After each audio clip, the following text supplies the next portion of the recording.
We are pure chemistry contained in a body. As you might know, our body generates over 100,000 chemical reactions per second. More than 2 billion galaxies exist in the universe, and every destruction contemplates a creative reconstruction. But what if I tell you that the physical and digital worlds are also linked, and that in a certain way the laws of natural science are connected into the financial markets? Come with me and I will show you how financial markets work and why does the price-value ratio of assets fluctuate. How do financial markets work and why does the price-value ratio of assets fluctuate?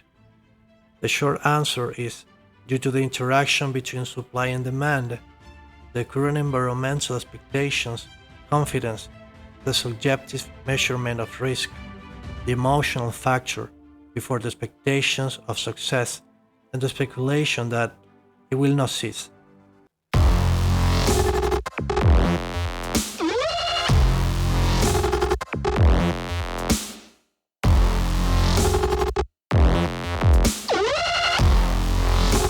Are factors decisively influential when there is not a proper balance between supply and demand? The purpose is to try to expose the subject in the simplest and most practical way possible for a better understanding, because it is precisely what happens in our day-to-day when we observe why the real value of an asset does not always correspond to its price.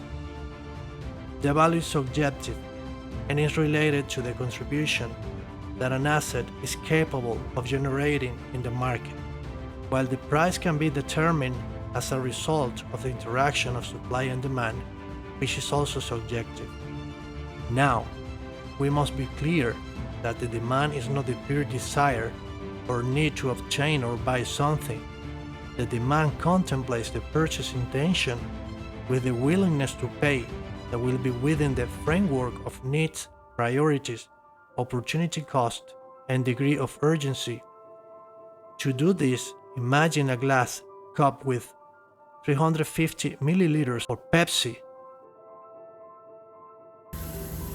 at room temperature, to which we add an ice cube.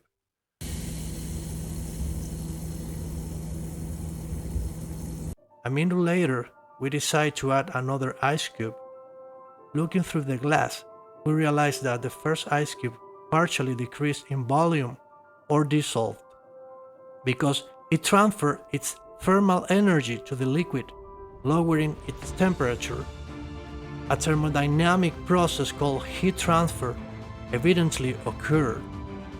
This physical phenomenon, transferred to the framework of the economy, is known as demonetization of an asset, and for this reason, when the price falls, it is said that the asset has lost value compared to the market. The value of an asset in terms of energy is depleted because there was a movement, an alteration in that flow of capital or money that thought to preserve its value and protect itself from external factors that could negatively impact it. I hope that this content has been to your liking and had added value to you. You can always subscribe to this channel and share the content. Thank you.